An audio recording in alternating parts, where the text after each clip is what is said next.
গরম গরম চিংড়ি শুটকি দিয়ে কচুরলতির চচ্চড়ি।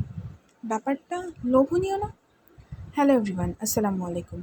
আবার চলে এসেছি বন্যা কিচেন বাংলাদেশ থেকে। তো চলুন দেখে নিই রেসিপিটা কীভাবে বানালাম। প্রথমেই কড়াইয়ে তেল গরম করে বেশ খানিকটা পেঁয়াজ আর কাঁচামরিচ আমি দিয়ে দিলাম তেলের মধ্যে ভাজা হতে। পেঁয়াজ মরিচ যখন একটু নরম হয়ে এলো, এর মধ্যে আমি গরম পানি দিয়ে ধুয়ে রাখা চিংড়ি শুটকিগুলো অনেকক্ষণ ভিজে রেখেছিলাম, ওগুলো পানি ঝরিয়ে এর মধ্যে দিয়ে দেব। শুটকি মাছটা আমি পেঁয়াজ মরিচের সাথে খুব ভালোভাবে অনেকক্ষণ ধরে নাড়াচাড়া করে ভেজে নেব, যতক্ষণ না পর্যন্ত শুটকি মাছের কাঁচা ভাব চলে যায় এবং মাছটা এই তেলে ভাজার মধ্যেই একেবারে সম্পূর্ণ রান্না হয়ে যায় ততক্ষণ পর্যন্ত।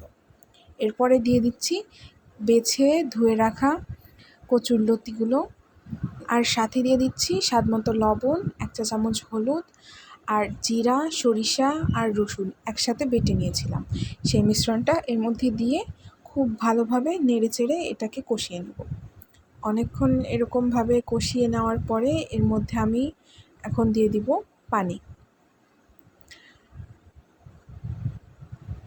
পানিটা আপনি আপনার কচুরলতির পরিমাণ অনুযায়ী দিয়ে দিবেন, যাতে খুব ভালোভাবে সিদ্ধ হয়। এটা কিন্তু কম সিদ্ধ হলে এটা কিন্তু খাওয়া যাবে না। তো আমি আবারও একটু পানি দিয়ে দিলাম, দিয়ে এটাকে এভাবেই হতে দেব যতক্ষণ না পর্যন্ত ঝোল শুকিয়ে একদম চচ্চড়ি হয়ে যায়। প্রায় 20 থেকে 25 মিনিট মতো আমি এভাবে রেখেছিলাম। এরপর দেখতেই পাচ্ছেন আমার রান্নাটা একদম কমপ্লিট হয়ে গেছে। আমি এখন এটাকে নামিয়ে সার্ভ করে নিই।